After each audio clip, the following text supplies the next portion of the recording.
Hello, I'm Ben Saltzman, and this is my wife, Karina Saltzman, and this is the Salties, episode 4 here.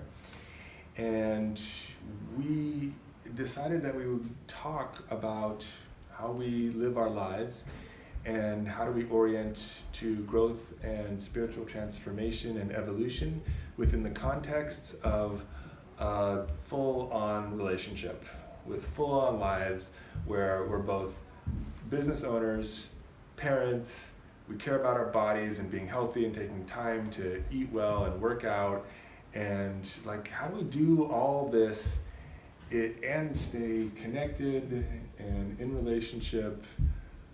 It's a package. It's, this is a path. Intimate, committed relationship is a path. And we're going to talk with you all about some of how do we orient to it. And in all of these episodes, we like to bring our own lives and our own stories out as examples for you all. So, and our intention here is to just shine a light on sort of how we're either struggling or also sort of feeling competent or like, oh, we did this well, in a way that supports you to practice in your life and how you show up in a relationship. yeah. And we decided that we would do less teaching and more talking, because when we teach, people don't ever watch the videos or leave comments or engage with us.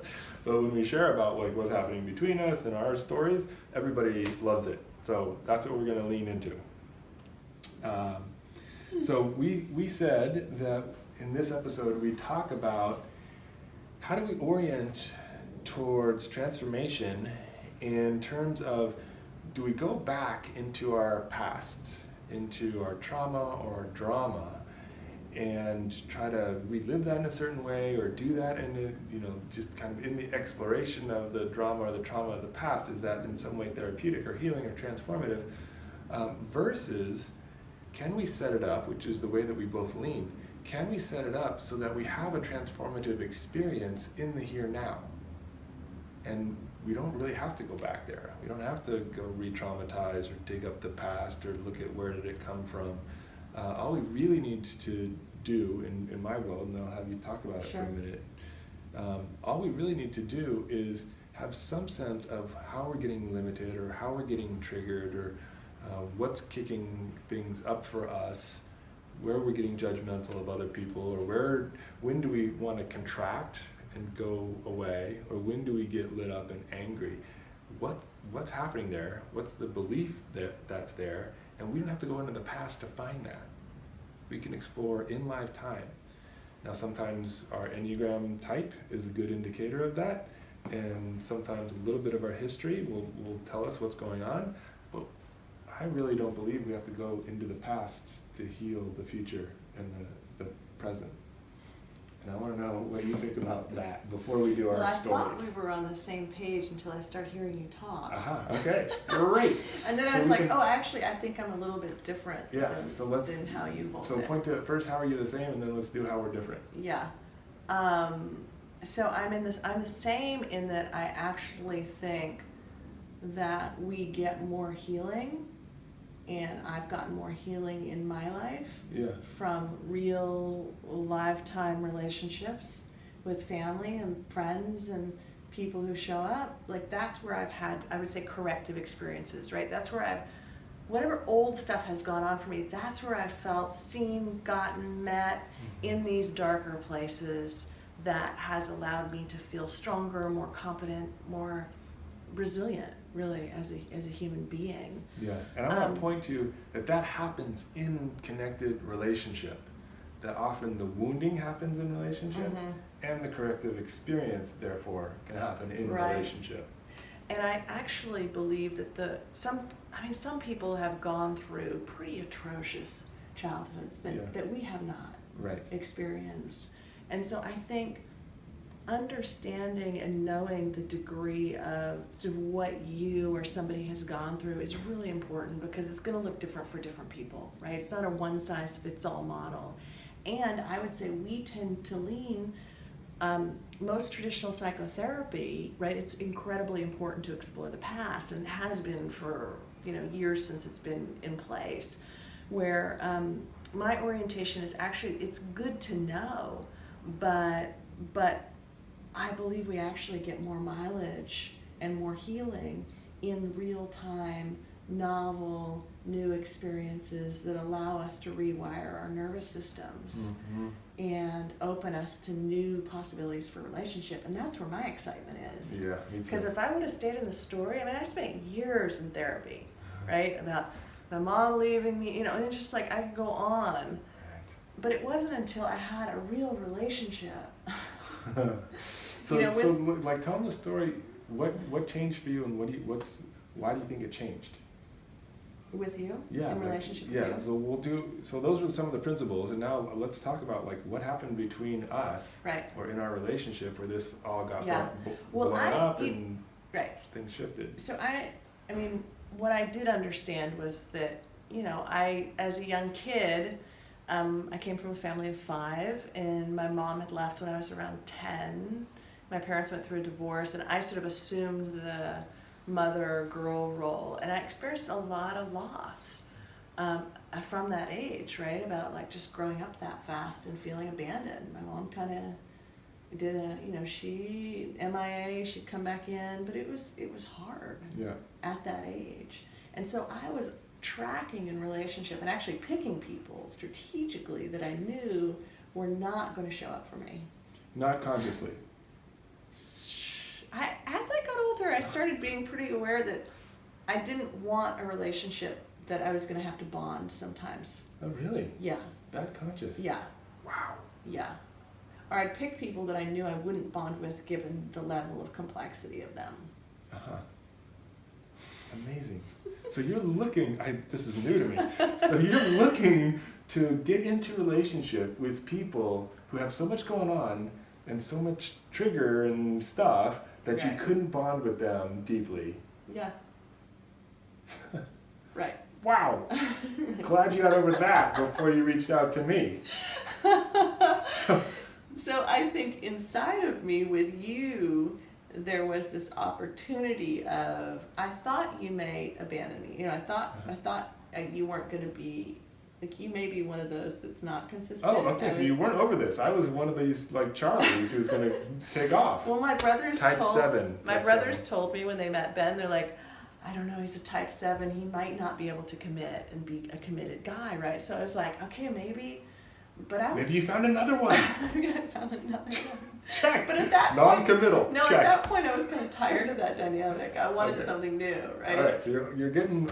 I might be on the other side. I might be able to commit. I know. I'm done with that. Like I could have done that again, but it wasn't fulfilling anymore. It wasn't giving me what I wanted. I wanted something more stable and consistent. Got it.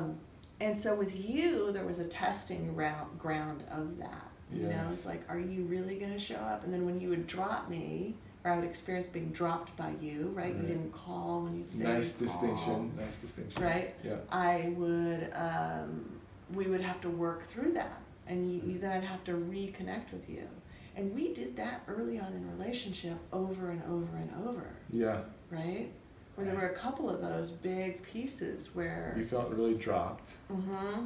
And I had to come back, and we often is intense, like anger or hurt at the beginning, and then we would work through that with a lot of listening. And for those of you who haven't listened to our earlier episodes, we had an episode back, last one or the one before, on how to argue well without decapitating or permanently injuring the psyche or body of your partner. So we did some of that. Right. Some arguing. So, and I just want to come back to that. I think that's where the rewiring happens in us, right? Is it happens from having a curative, a different experience where that's more consistent, palpable, fulfilling. And so how did that happen with us? What was you just different? kept showing up. Okay. I mean, you weren't going away. You didn't drop off. You'd show up and work through whatever was happening continuously. And I trusted your heart and your intention were good. Yeah.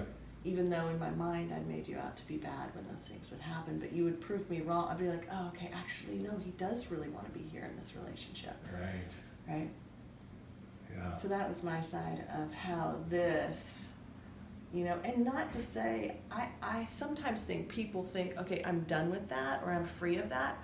I may still have times where I'm sure I will in the course of our relationship, where I feel dropped or dismissed or not valued. Like, I'm sure that will happen. Right. There's just a stronger web of the opposite being true. Yeah. So I think I'm going to save my story about this for the next episode. Because I talked a lot? Not because you talked a lot, but just because this is it's a good example. And let's just kind of go through the principles that are at play here. And then in the next one, here's a teaser for you all for the next episode. I'll talk about what it was like when we were moving towards having a child, and a type 7 who's commitment phobic, and a type 8 who really wants to have a child. What that is like. But before we go into that, let's recap this. Yeah. So the principle that I want to point to here is that in relationship, wherever the places where you got wounded or dropped, that it happened in connection with somebody else, and that you can have a curative, a transformative repair with the other person, particularly if that other person can kind of hold you when you're in the spin of your stuff. So there was times when you were doing this dance with me, and I was like, I'm not going anywhere. Mm-hmm. I get it that you think I'm leaving, right? But I'm not. Right. Like, I was like, Kuh. And I was like, you're going, man, there is no way. Right. Yeah. Right. But I was embodying rock, solid, like, no, I didn't leave you. No, this got misinterpreted. I said this, you thought this. That's not what I meant. Like, I was like, God, there was that one night where we had a misunderstanding, and I thought you were coming back, and you were gone all night. And that was horrible, right? Right. Yeah. Yeah. Yeah. So just that. I mean, yeah. when the wound is there, any ambiguity can get misinterpreted in a way that reinforces the wound. I would also add on to this that often people will recreate the trauma or the negative experience in order to try to heal it, but they're not conscious of, like, for me, when I was picking men who I was pretty certain I wouldn't bond with, so I could not attach to them, right? I could have an experience of not being connected. That was me sort of playing out that old stuff, and we will recreate that consciously or unconsciously. Right? And the more we can be aware of, like, can we surround ourselves with people be with people intimately who actually want to be with us in a growth and development way that doesn't re-trigger that place in creating more trauma for us. Yeah.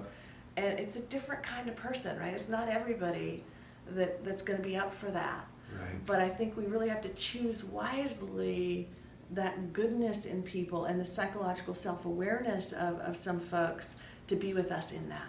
Yeah. Yeah, and what Karina's talking to there is kind of the long-term partnership. And I also believe... Or friendship. Yeah, that's what I was about to say. I also believe that some of this stuff can actually happen in short-term relationship, in friendships. Totally. That you can have a curative experience. Totally. That some old stuff can really get healed. Right. And worked out. Even with family members, right? Like in my situation, my mom coming back into my life, the mom who left and took off, and really having this really wonderful relationship with her now. I mean, I would have never thought that would be possible. Yeah. All right, so I think that's a wrap. Yeah. So that's a wrap. We do events and seminars, 3-day, 2-day programs, where you get to go through transformative experiences and really be held in loving container and in connection. You can head over to touchedandtransformed.com to hear about those events. And you can also figure out your Enneagram type at touchedandtransformed.com. We've got a free Enneagram assessment there. And if you like the Salties, these episodes, please let us know. And we're open to whatever you want us to talk about. We are? Oh yeah. Open book, baby. So let us know. Type in there, hey, I want to hear about this. And if there's anything here that you enjoyed or you're going to use in your life, please let us know about that. Because really, we're doing this for you all, and we want it to touch you, to matter to you.